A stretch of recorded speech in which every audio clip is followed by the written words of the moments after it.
এগুলো হচ্ছে মিষ্টি কুমড়ার ডুগা, ক্ষেত থেকে তুলে এনেছে। আর এগুলা হচ্ছে আমজুহি বেগুন, ছোট ছোট বেগুন। এগুলো ডাটা, এগুলো দিয়ে শুটকি দিয়ে রান্না করবে আজকে। যে ক্ষেতের থেকে তুলে এনেছে দেখাতে পারতাম, কিন্তু কুয়াশায় ধান ক্ষেত ভিজা, যাওয়া যায় না, এই জন্য আর ভিডিও করিনি। তো গাইস, মা আজকে হচ্ছে শুটকির একটা তরকারি রান্না করতেছে আমার দিদার বাড়িতে। আমি রান্না করতে পারি, লাকড়ির চুলায়ও পারি, গ্যাসের চুলায়ও পারি। এটা হচ্ছে অভ্যাস আর কি। তারপর হচ্ছে এই যে শুটকিগুলো, রুটি শুটকি, শুধু ফুটছে আর কি।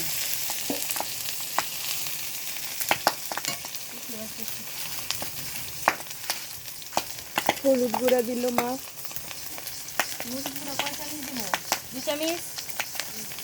2 চামচ মরিচ গুঁড়া, মানে অর্ধেক অর্ধেক অর্ধেক চামচ মরিচ গুঁড়া।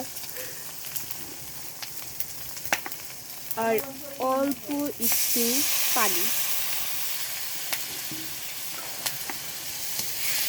মশলাটাকে এখন কষাবে।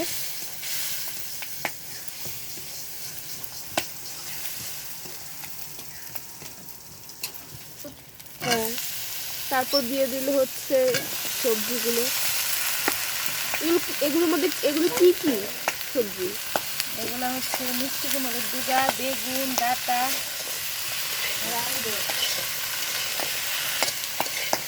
তারপর হচ্ছে এই গুটি আলুগুলো, দেশি সিদ্ধ করে ছুলে দিয়েছি। এগুলো আমি, মা আর আমার দুজন হচ্ছে ছুলে তারপর রেখেছিলাম আগে থেকে, ওটা দেখাইনি আর কি। তারপর স্বাদ মতো লবণ আর অল্প একটু জল, আবার ঢেকে দিল। ওইদিকে আবার হচ্ছে ডিম রান্না করবে, তাই তার জন্য সব প্রস্তুতি ভেজে নিচ্ছে আলুগুলো। এই যে দেখেন, লাকড়ির চুলো রান্না অনেক ভালো, আমার কাছে অনেক ভালো লাগে, স্বাদই আলাদা। হ্যাঁ, সেটা যেভাবে রান্না করো না কেন। কালারটা অনেক সুন্দর এসেছে। কিন্তু এটা কি বাটা? রসুন বাটা। রসুন বাটাটা দিয়ে একটু নাড়াচাড়া দিয়ে আবার ঢেকে দিবে।